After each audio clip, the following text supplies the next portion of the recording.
4 интернационални компании заинтересирани за каменичката топлана на меѓународниот тендер распишан за рестарт на топланата преку јавно-приватно партнерство се јавиле 2 компании од Соединетите Американски држави, една од Италија и една мешовито бугарско-чешка компанија.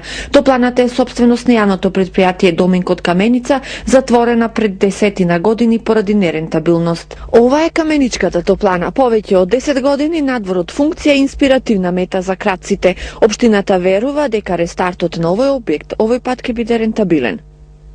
Ние сега направивме една студија заедно со Италијанското Министерство за животна средина.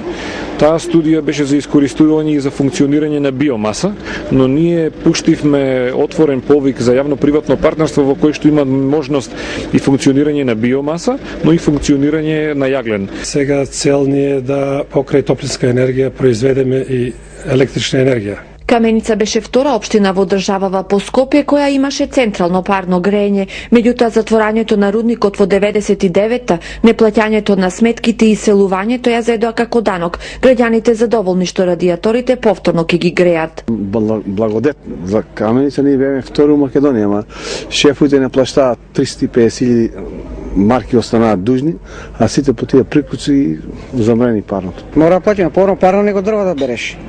Дрвата се поскапи од парното. Која фирма ќе го добие тендерот ќе се знае кон крајот на месецов. Со постоечката мрежа се опфатено околу 300 семејства во централниот дел на Каменица. Општината ќе обврзи компанијата со која ќе го потпише договорот за проширување на мрежата во цела Каменица.